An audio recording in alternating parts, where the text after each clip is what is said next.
This week, Michele Jordan from Under the Oak Consulting joins us to talk about her background in security and the radar page. Hey, Mr. Crowley. Chris Crowley will appear on the show to provide us with a technical segment on mobile application assessments. In the security news, updating firmware in hard-to-reach places, Apache struts a few new vulnerabilities, get it? Making phone calls and other nasty things with ultrasonic frequencies, United Rake, I can't read, I'm old, is released not so PCI compliance, and the survey says ransomware and IoT are bad. All that and more on this episode of Paul's Security Weekly. This is Security Weekly, for security professionals, by security professionals. Broadcasting live from G-Unit Studios in Rhode Island, it's the show where exploits run wild, packets aren't the only things getting sniffed, and the cocktails flow steady. It's Paul's Security Weekly. I'm, of course, your host, Paul Asadorian. Excited to be here, as always, on Paul's Security Weekly. Hi, and welcome to the show. I totally introduced our host right now, but I've got a total awkward boner. But we're... Oh, hey! I'm in the studio with you guys. That's kind of cool. Sounds like a plan. And we'll at least have one person listening. That's right. Just saying. Yeah, I know, and I appreciate it, and I'm glad you enjoyed your spooning with Jeff. But Hey, that's actually built a new office. Oh, okay. Yeah, third baby on the way, so I needed a new office. Nice. I lost my old office. That's now the baby room. So, brought to you by... Make sure your team is prepared to fight off the latest cybersecurity threat. IT Pro TV is the resource to keep you and your IT team skills up to date. You can stream IT Pro TV's courses live and on demand worldwide, so there's no need to send staff to off-site training. Their team solution provides access to a supervisor portal for full control over your team's training schedule and group analytics. Go to itpro.tv/Security Weekly and use the code SW30 to try it free for 7 days and receive 30% off your monthly membership for the lifetime of your active subscription. To learn more about IT Pro TV's team solution, sign up for a free demo of their supervisor portal.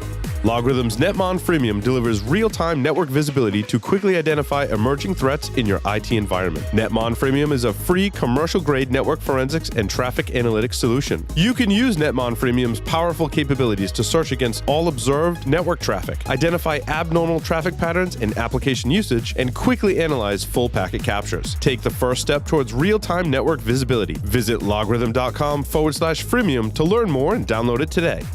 NetSparker, the developers of desktop and cloud-based web application security scanners that enable you to automatically identify vulnerabilities in your web applications and web services. NetSparker scanners employ a unique and dead-accurate vulnerability scanning engine that automatically verifies vulnerabilities with their proof of concept. For more information, visit them on the web at netsparker.com or email at contact@netsparker.com. Coming at you like 100 gigs of really nasty porn hitting a 9600 baud US robotics modem. It's Paul. Welcome, everyone, to Paul's Security Weekly. This is September 7th, 2017. This is episode 529. I am, of course, your 9600 baud modem, Paul Asadorian, joined in studio by none other than Dr. Doug White. What's up, Dr. Doug White? I'm here like a 9600 baud modem. Doctor? Doctor? Yeah, doctor. I love that I get to call you doctor. We could just do nods from Family Guy. Oh, it's nice to have you here in studio. It is. It's always fun to be here instead of on in Skype. red chairs. In red chairs, which make me feel like I should be going, make it so. It's so you can't photocopy them. That's why they're that's what it is. So if you photocopy a show, if you steal the show, we're just sort of sitting on thin air. That's right. That's right. itpro.tv/Security Weekly to use the code SW30. Try it free for 7 days. Get 30% off your monthly membership for the lifetime of your active subscription. Fantastic online training courses taught by experts in a lot of different areas. They have a supervisor portal. Your employer can purchase access to the training, assign you modules, and keep track of your progress, allotting time in your schedule to be able to get trained up I love IT Pro TV. We've got a lot of new employees starting here at Security Weekly.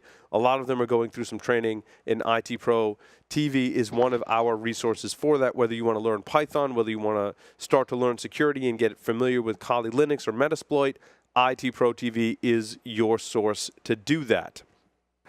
On the lines via Skype, we have our two illustrious hosts. Mr. Jeff Mann joins us. Jeff, welcome to the show. Yeah, great to be here, Paul. Glad to see you're back up on your feet again after being under the weather. Yes, it's still lingering a little bit. It's very nasty. We don't need to know that. This could get ugly. It could. If I run out, that's why.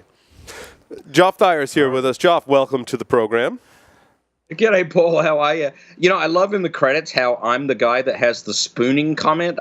I think that's just absolutely fantastic. You are a spooning master, so to speak. Whoa. Quick announcement before we get started. B-Sides Connecticut is a day-long information security conference in Southington, Connecticut on October 7th, 2017. They have an exciting lineup of speakers and a challenging CTF waiting for you to take your best shot. However, due to an incredible response, general admission tickets are currently sold out. However, a waitlist is available, and if you sign up through the link on bsidect.org, you'll be alerted as tickets become available. However, sponsorship packages are available, which include a ticket. Yeah. So if you really want to go, you can just sponsor the event and you get a ticket. Those are still available. bsidect.org. Check it out. Yeah, we're going to be there. You're going to be there. I'm going to be here. You're going to be here and there. I'm going to be here and there. And everywhere. Yeah, or something like that. And you like green eggs and ham. It's wonderful. You bet. Doug, he's ubiquitous. He's just everywhere. What are you going to do? Some kind of trivia? What are we doing? Oh, I got to do trivia. I've been doing Star Wars, Star Trek trivia. You make up your own trivia. You don't need my trivia. I've got those. We've got the hacker trivia. We had good Star Wars, Star Trek. I didn't get anybody to take Star Trek at AnyCon, but I did Star Wars. Some people did Star Wars trivia. We talked about Star Trek on our webcast, Joff. Yeah. And I was giving them options between those two. I'm going to come up with another movie trivia one that's maybe about like sci-fi movies or something. When there's a spatial anomaly, a tachyon pulse is usually the go-to fix for that. I'm super excited. The new Star Trek series comes out this month, so I'm like jonesing for that. It's going to be fun. I know. The new sci-fi, though, like new Blade Runner, it's coming out too. I'm so scared.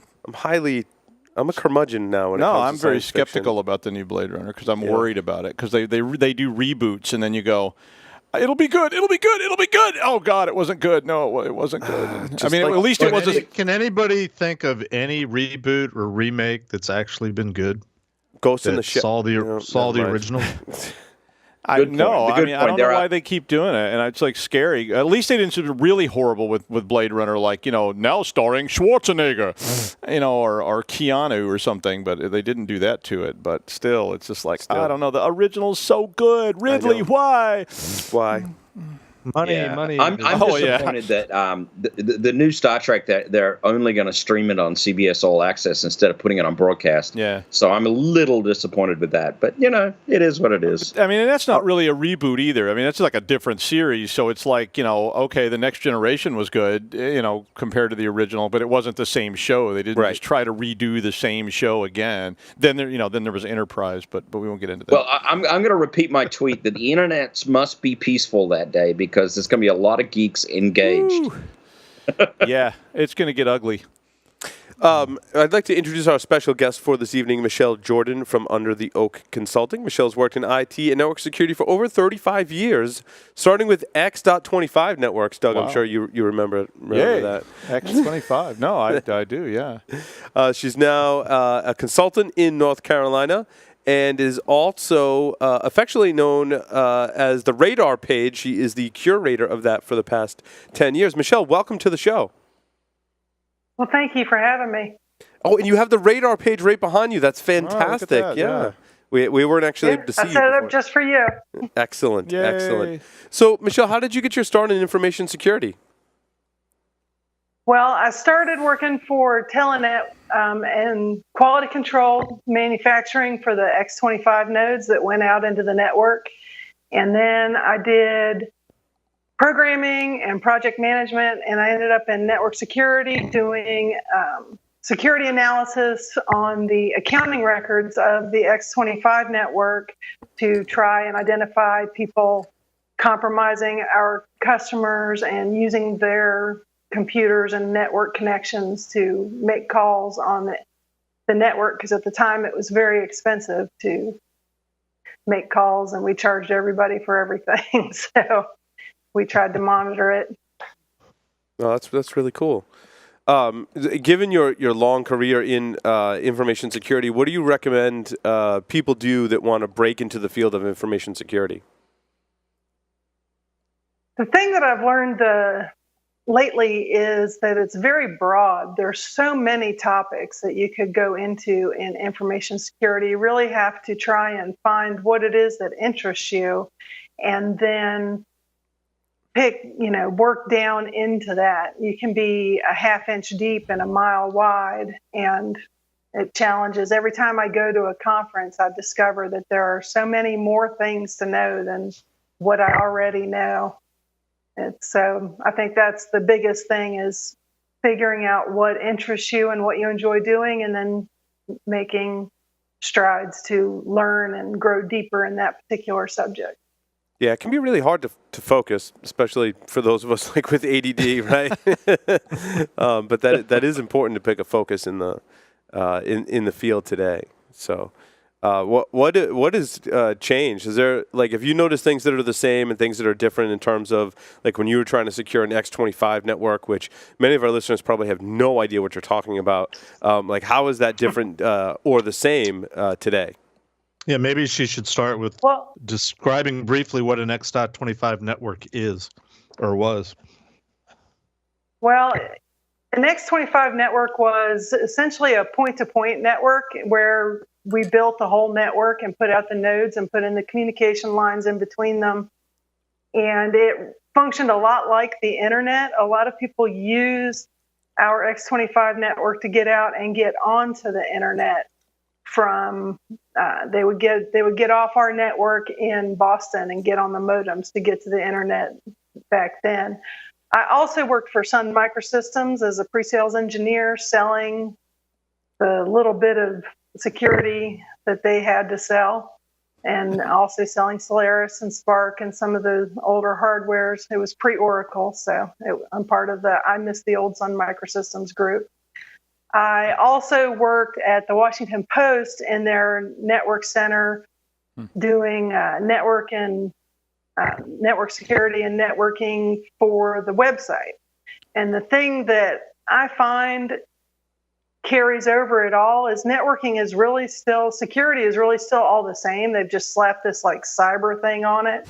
Mm-hmm. And now everybody, it's all this brand new thing, and it's all still the same stuff. It's all the basic. I'm still looking at packets, and I'm still looking, just like I started out looking at accounting records. Now I'm looking at packets, and there's still firewalls, and they function a little differently, and they do a little bit more of the thinking for you. They don't run on Solaris anymore. Firewall. No, that's really cool. That's the big thing, is that they've added cyber to everything and tried to make it more fantastic. You see that in academic articles too now, where they take they just take all this like real academic verbiage, and they put the word cyber in front of it. And you got a whole new discipline. It's like cyber synergy. The relationship of exotic cyber particles and cyber. Oh, I lost it. Forget like your cyber security program that you run. Yeah, it used to be called something else. It was called cyber synergy or something. Yes. Very nice. So you have made the. Do you own the consulting company you work for today, Michele? Yes, it's just me. So okay. Yes, I own it. It's Under the Oak Consulting because there's 4 huge oak trees in my yard that I look at out the window. And so one of them has a swing under it that my kids play on. I decided to do consulting. I moved to the mountains of North Carolina after I left Northern Virginia, and discovered there weren't nearly as many jobs here as there were up there. And I worked for a small company for a little while, for about 3 years, and I had 2 kids, and they laid me off, and I started doing the consulting, and I found that worked out for keeping me available to raise kids, and as school came on and those kind of things. And I really enjoyed the hours and the flexibility that it gave me. So I just continued doing consulting. What was it like making that transition? I know a lot of people listening have either just made that transition or are thinking about making that transition from working for a security company to being an independent consultant. Well, for me, it just kind of happened, and it wasn't a conscious thought on my part. I had a customer. I started managing a firewall for them, and I picked up a couple other customers going through. I did a lot of work for the public library system here because I was taking my children to the Books for Babies program. So everything just kind of worked out. The biggest thing I miss is other professionals. There aren't really a lot of people in this area that understand what I do. And so I miss talking to actual people. My kids are teenagers now, and I can leave them for a little while and hope they don't burn the house down. Mm-hmm. So I've started attending conferences and going to some seminars and things like that. I went to B-Sides Asheville in July just to try and get back into, feel like an adult again. Sometimes when you just raise children and work on a computer, but you miss some sort of important interaction that can be had. Yeah, no, absolutely. We're sorry you're not going to get any adult interaction here this evening. No, that's not going to happen. No, we're not sorry. Well, no, we're not sorry at all. Well put, Jeff. Well put. So what are some of the most rewarding security consultant gigs that you've done in recent times? Well, for about 12 years, I've worked for Computer Network Defense, which is a consulting and recruiting company in Bath, England. And it's owned by Andy Cuff, and he runs it and manages it. And I love working for Andy. I've worked for him for about 12 years. I've done the radar page, which is behind me, for about 10 years. And I've really enjoyed that. I've taken trips to Bath 4 different times now. He's brought me over to meet the staff there in the offices that I work with and to work on various projects, which go a lot more quickly when you're face-to-face rather than, emails. And we have about 3 hours of work overlap that we can actually talk and those kind of things. So that's been the most rewarding part, is finding Andy as a customer and, getting to work with him. So tell our listeners what the radar page is and how did it begin? Why was it created in the beginning? What is that story? Well, we recently had an article put out about the radar page that tells the story. Essentially, Andy had gotten out of the Royal Air Force and was bored and trying to figure out what to do, and had a rainy weekend, and he put together the very first radar page, and he kept building it, and it was already going when I came along and took over and started working on it, and we've slowly developed it over time into what it is. We provide it for free. We just ask that you don't abuse it. A lot of people try to steal the little bubbles and stuff that are on there and use them on their own pages. They don't really want to have the CND logo on there. And that's our big thing, is he pays me to do that. It's his intellectual property. And, if you see the information, we want to make sure you see a CND logo while you're looking at it. Right. So what was the problem you were trying to solve with creating this page, and kind of explain to people what information you see and why you chose that specific information? Well, the problem is there's so many things going on all the time, and so many vulnerabilities come out all at once, and it's hard to sift through and find all the places that there are. I look through nearly 200 web pages every morning to come up with the information that we put on the radar page. I make the choices of what I put on there based on if it's remotely exploitable, if it allows local access or physical access, it doesn't matter. Where we assume physical access, all bets are off anyway. But if it's remotely exploitable, if there's exploits out there for that particular vulnerability, then it gets a higher ranking. We have levels where there's increased and high and critical that we assign to the vulnerabilities as we identify them. And I keep adding things that we look for. The most recent thing really has been medical kind of stuff, because that's become the biggest area that we see as far as vulnerabilities affecting people and their lives. Of course, Equifax just came out, so that's going to affect a lot of people. So, Michele, so you're really hand curating much of that content that's there, all of the content that's there, or is some of it automated? Well, the security news that you see in the bottom, what corner is that? The bottom left-hand corner. That comes from the Security News Portal, and I know he automates pulling that. That's Mark at Security News Portal, and he automates that. The virus news in the top right-hand corner comes from some virus vendor. I can't remember. We have to keep changing it. And all the rest of it I build by hand. We recently did a redesign with the dials that are on the page now. And part of that, we also created our own subject alert and overall alert status images, where there aren't very many places that have really good and overall, here's the status. Oh, here's something happened on the internet. You need to be a little more concerned. Everybody watch. This is getting really serious here. So we created our own, and we identified the process that we would go through to add the alert, to raise it and lower it. And one of the things we did with that also was to add the ability to add a subject alert, where not too long ago we had USA and North Korea as one of the subject alerts, that as part of the clash that we're having with them at the moment, there's likely more cyber hacking activity going on and more fallout, and other people may be part of that. So we had a subject alert for USA and North Korea.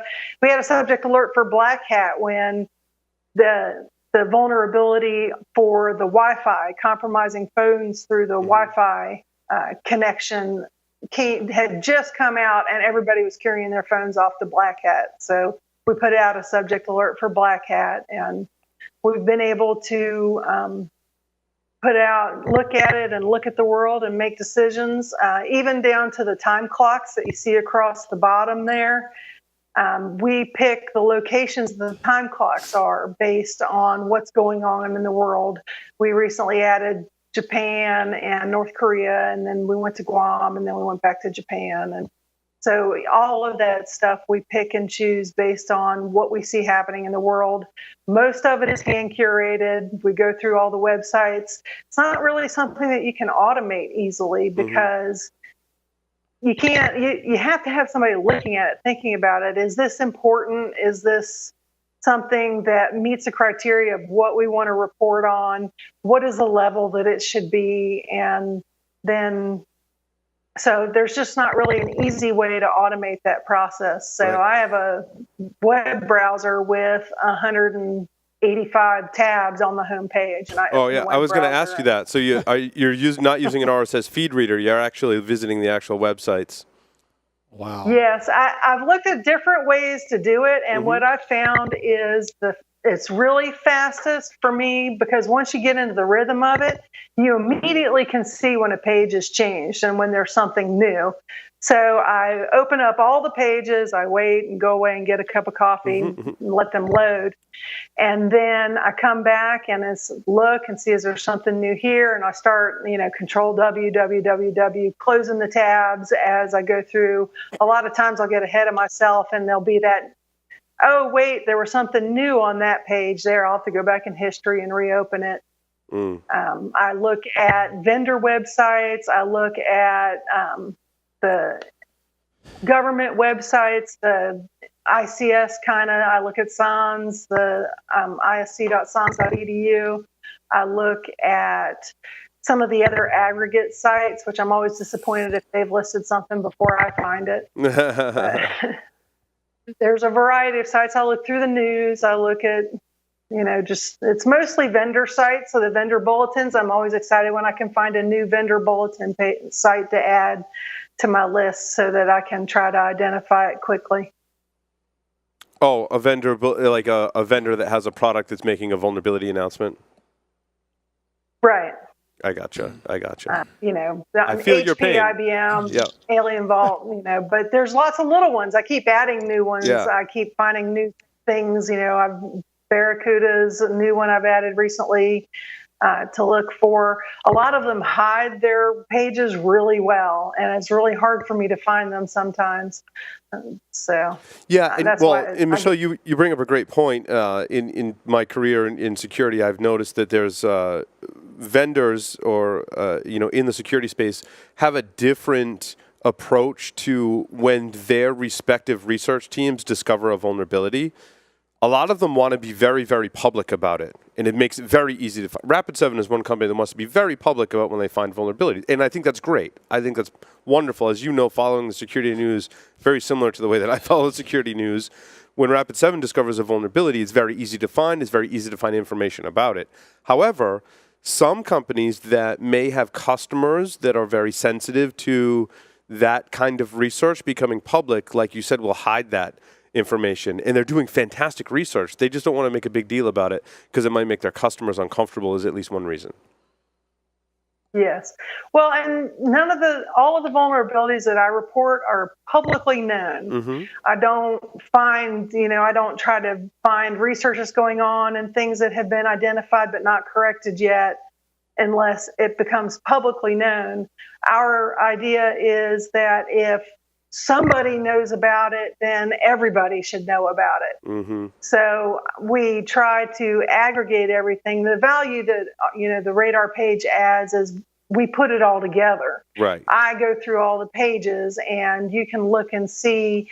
I publish. We have an iOS app that we just updated about 2 days ago for 64-bit. And I also post on Twitter new alerts for, and I list blah, blah, blah, blah, blah, SCADA, medical, whatever it is. Typically, I put all the Linuxes in one box, all the BSDs in another box. Sometimes the medicals, especially the SCADA stuff, that'll come out. 5 of them will come out at once. Mm-hmm. So those tend to go in a single box. But other than that, the idea is there's one place that you can look to see, is there things of interest? I'm always interested. I run reports on who is visiting the Radar page, and I always find that to be really quite interesting to see the different places. When I start reporting on different things, when I started reporting on SCADA and industrial control systems, who we picked up watching the Radar page, and then again, when I added the medical stuff, we picked up an awful lot of hospitals and healthcare organizations and things like that, looking at the Radar page. You and I go through a very similar process every day, Michelle. Off air, we're going to have to compare notes as well. I'll give you some insights into my process, which I'm slowly working on getting to a point where I can open source it as well. But I check the Radar page, and usually probably about 90% of what you have there, I'm like, yep, I saw that. Yep, Michelle saw the same thing that I did. I'm good. I know I'm doing my job if Michelle's identifying the same ones that I have. And usually you're catching stuff that I don't, so I use that as a measure. So you're doing a fantastic job. I wanted to ask you, so who's using the Radar page? Who have you discovered that you can publicly disclose? Is it mostly used by SOCs? Is it used by government organizations? What are some of the use cases in which people can use this resource? Well, anybody can use it, but the ones that I've discovered that I find the most interesting are the amount of government entities. I see a lot of the states, so cities, local counties. I see it in the military bases. If you go to the securitywizardry.com website, which hosts the Radar page, we have a picture of George Bush standing in front of the Radar page when he visited the NSA. Mm-hmm. And that was really, the big wake-up call that this is really, people are using this and looking at it. And when Andy really took it from something that he was using for his own purposes and happening to share to now we've made it kind of, more official. Not too long ago, about 6 months ago, an article came out about the radar page, and it got slowly spread. It went through the LinkedIn, and then it was the RAF Weekly had picked it up because he's ex-RAF, and then all of a sudden it was on the Daily Mail, and it was like, whoo, Daily Mail, okay. So, but I also see lots of just individuals. I see lots of banks. I see lots of healthcare. We had one winery that was actually, I have ways that I look to see if people are just using the images in their own page, and I try to put a stop to that. And we had one winery that was using it, and I reported that to Andy, and we notified them that we know you're using it and you're using it wrong. And they contacted Andy, and I think he got some wine out of it. And then he said, yeah, let them keep using it. There you go. So, Michele, since you and I go through similar processes, and you must have run into this, how do you validate some of the news? And I know you've been doing it probably as long as I have, or a similar amount of time, right? And I think you develop your own kind of radar, so to speak, that you can kind of tell, like, yeah, I see that being reported, but I really got to validate that. And my validation is there more than one site reporting it? And if even I'm not comfortable, then like I have my team that I go to, like my trusted advisors, that I'm like, hey, guys or gals, like, is this really a thing, or like what's happening here? Like, how do you gauge that validation, and how do you validate what goes up on the page? Well, the majority of the items I put on the radar page, I actually get from vendor sites or certs or other places like that where I'm confident that it's real and it's right. The news is actually the last place I look. And it's rare that I would find an article in the news that I had not already seen in some of the other sources that I look at. Mm-hmm. When I do, it's probably the same kind of thing as you. Is I take a gut feel. Does it seem right? Does it sound right? Is it yet another Cisco hard-coded password? Yeah, okay, that's probably true. Is it being reported multiple places? And actually, Twitter is one of the places I look for. How many people are talking about it? Has the vendor responded to any of the messages that have gone out about it? But typically, I have published a radar page by the time I start looking at the news. I got you. So every now and then I'll go back and add something that I found in the news that I had not found prior to that. But often the news just confirms what I've already reported. Sometimes it's difficult. The news can lag 3 or 4 or 5 days. Well, by then the item is rolled off the radar page because most things last just a 24-hour cycle. We publish it. We set it the next time I do the radar page. We set it to blue. It lasts 24 hours, and then it rolls off. Well, when something comes back that I've already reported 5 days ago, I spent a little bit of time thinking, did I already report that? Is it there again? And I have to figure out, is this something that I've already done? But the news sensationalizes so many things now that it's really hard to tell what is right and what is not. And yeah, a lot of times, I mean, because we'll report on what's being reported on in the news, but we'll report on as it's being reported. In other words, we'll say the news is saying this so that we have something entertaining to talk about, because typically you're right, like they sensationalize it, they get it wrong, or they exaggerate certain aspects of it, and we're like, yeah, no, that's like not even true. And in a very rare case, when we report on what's being reported in the news, we'll get contacted from the actual person and or company that's behind that, and they're like, no, like we got screwed. Like the news or whoever reported that particular vulnerability was just completely wrong. And we'll air their side of the story, as well. But it's hard not to fall into that trap sometimes, and it's very much the exception and not the rule. But that kind of stuff does happen, and it's important for everyone who's following the security news to be aware of that when vulnerabilities especially are reported, there's always two sides to the story, and sometimes you only get one. But I've seen a lot. I've seen a lot of those where you literally see the vulnerability, and I got caught in that a couple of times, like immediately re-reporting it. I mean, I'm not doing it on a page, but just like tweeting it out to my students or tweeting it out to the university, and then finding out half an hour later that it's like the company's going, now look, that's not what happened. That's not what happened. I know somebody said that's what happened, but it's not what happened. And that's how I found out that NSA chemtrails weren't causing me to get Mexican television on my fillings in my teeth. Yeah, have you, Michelle? Have you been covering the NSA leaks? Those have been, I think, a particular difficult story to cover because the news sensationalizes what has been leaked from WikiLeaks by the NSA. And actually, we're going to talk about a story about the United Rake. And I've seen it reported in the news as being an exploit, like the latest NSA exploit. And when I read it, I'm like, it's a malware kit. It's not a new exploit. And I have a very difficult time getting like the skinny on some of these vulnerabilities. Have you found that to be the case with particularly the WikiLeaks and some of the NSA leaked documents? Yes, I experienced that. I don't report on the WikiLeaks stuff at all. That's except for like the Eternal Blue when that came out, and especially when WannaCry came through and wiped everybody because of it.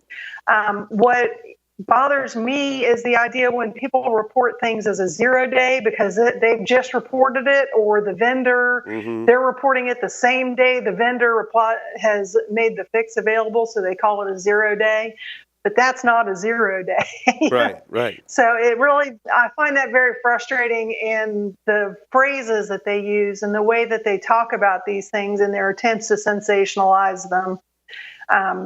I don't report on data breaches and things like that. So those kinds of things that tend to grow as a story are not things that I typically put on the radar.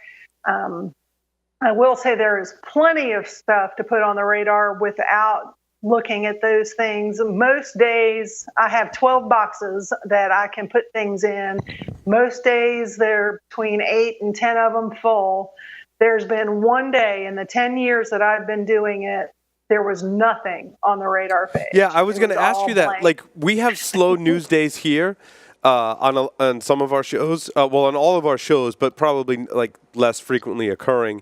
And we're covering different aspects of the security industry. Like, we cover breaches, we cover vendor product announcements and things like that. But so we'll have slow days. Like, what do you do when there's a slow day? Cats. We've just a few days ago, I had one where there was only a new alert for Linux. And so when I went to put the notification out for the new alerts, I put new alert for Linux. Have a great day. Yeah, that's it.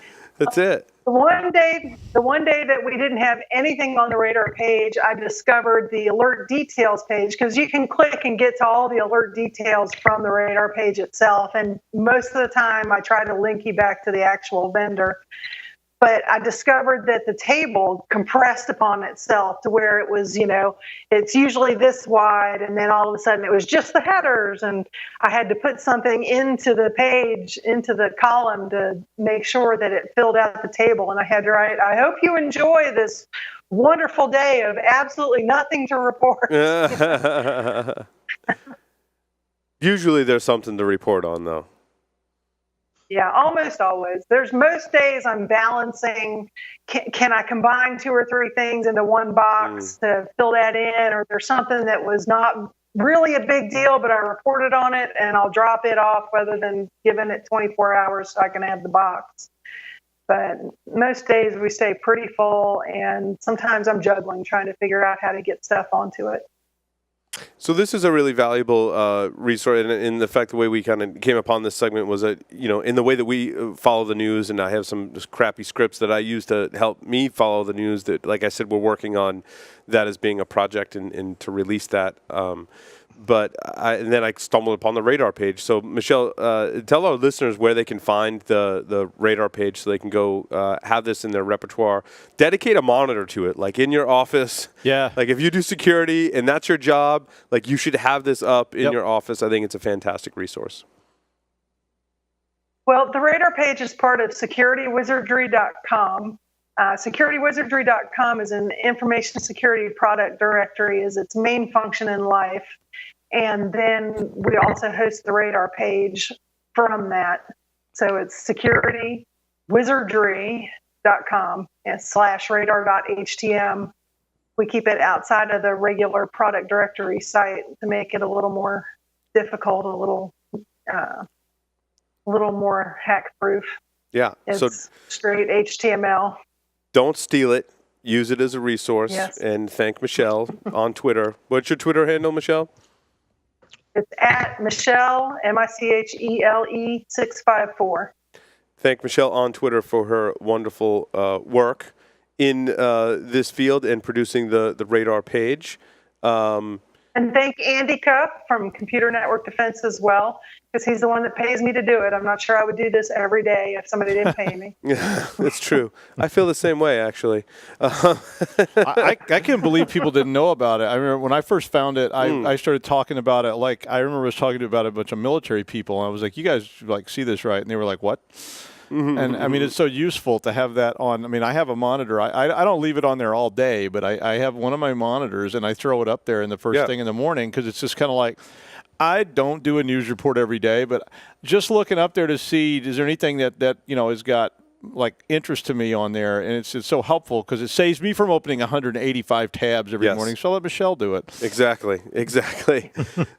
Well, and it's designed, we do the dark theme on purpose. It's designed for security operations centers and network operations centers for the night people who don't want big bright white monitors while they're at 3 a.m. And we thank you for that. Yeah, because when they get bright lights, they tend to scurry and hide in their cubicles. I do, It's like... Jeff, or Doug, questions for Michele? I don't have any other than, no, I don't even have a question. I just think it's a great piece of work. So congratulations on your great efforts, and I'm going to add it to my list. There you go. Well, thank you. So, Michele, we just have 5 questions for you. Are you ready to play 5 questions with Security Weekly? Okay. 3 words to describe yourself. Old school, fun, and persistent. If you were a serial killer, what would be your weapon of choice? Oh, I like home tools, hammers, screwdrivers, things like that. I've been binge watching Criminal Minds, so there you go. I have a whole list of those. So. If you wrote a book about yourself, what would the title be? How the medical marijuana business destroyed my initials. In the popular game of Ask Grabby Grabby, do you prefer to go first or second? First. Choose 2 celebrities to be your parents. I think it would have to be Bruce Willis's dad, and really Demi Moore as the mom too. I realized they were actually a couple, but I think they'd be cool. I like 90s movies stars. But then your name would be like Coyote or something. Yeah. Well, I think any celebrity parents, you run the risk of your name being Coyote. Well, Duck. that's true. Yeah, there is that. Well, Michele, thank you very much for appearing on Paul's Security Weekly. It was wonderful having you. Thank you for your work on the radar page. I encourage all of our listeners and viewers to go to securitywizardry.com and add it into your daily reading. In your morning coffee, you should be reading the radar page. Thanks, Michele. Thank you very much, Paul. We'll be right back.